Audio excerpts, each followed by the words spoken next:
मित्रांनो, एकदा काय झालं, एक माणूस गजबजलेल्या बाजारात आपला घोडा विकत होता. तिथे दोन प्रवासी होते. त्यांनी ऐकले की तो माणूस आपला घोडा विकत आहे. मग ते दोघे त्या माणसाकडे गेले आणि म्हणाले, तुम्हाला हा घोडा विकायचा आहे का? तो माणूस म्हणाला, हो, मला हा घोडा विकायचा आहे. मग त्यांनी विचारलं, या घोड्यासाठी किती पैसे घ्याल? तो माणूस म्हणाला, मला फक्त 10,000 रुपये द्या. त्या दोघांना वाटलं, घोडा तर खूप चांगला दिसतोय, या घोड्याची किंमत किमान 2 लाख रुपये तरी असावी, पण हा 10,000 मध्ये विकतोय. ते म्हणाले, 10,000 खूप जास्त आहेत, आम्ही तुम्हाला 8,000 रुपये देऊ शकतो.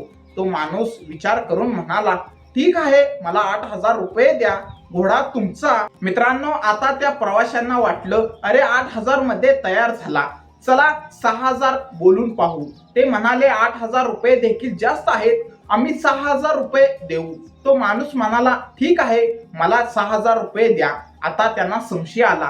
ते म्हणाले, नाही नाही, आम्ही फक्त 4,000 रुपये देऊ. तो माणूस म्हणाला, ठीक आहे, मला 4,000 रुपये द्या. ते दोघे आश्चर्यचकित झाले. इतका चांगला घोडा ज्याची किंमत किमान 2 लाख रुपये आहे आणि हा माणूस फक्त 4,000 रुपये मध्ये विकायला तयार आहे. मग ते म्हणाले, पहा, आता आम्ही तुम्हाला फक्त 2,000 रुपये देऊ, द्यायचा असेल तर द्या, नाहीतर नका देऊ.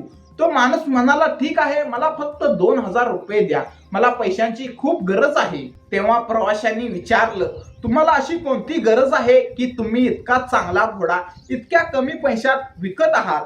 तो माणूस म्हणाला, माझ्या मुलीचं लग्न आहे, घरातले सगळे पैसे खर्च झाले आहेत, उद्या लग्न आहे आणि मला पैशांची खूप गरज आहे. पैसे नसतील तर लग्न होणार नाही.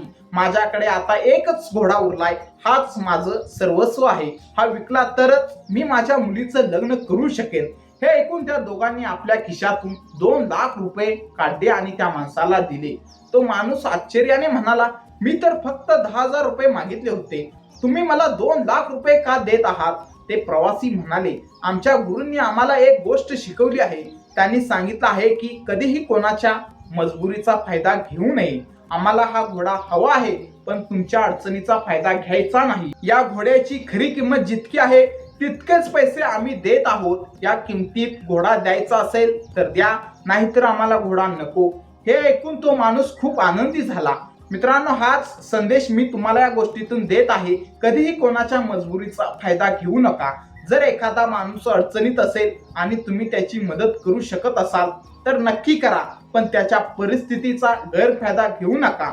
जर तुम्ही या विचाराशी सहमत असाल तर कमेंटमध्ये नक्की सांगा, हो, आपणही असंच वागायला हवं. आणि जर ही गोष्ट तुम्हाला आवडली असेल तर व्हिडिओला लाईक करा, शेअर करा, जेणेकरून इतर लोकांनाही हा संदेश मिळेल आणि तेही लोकांच्या मजबुरीचा फायदा घेणं थांबवतील.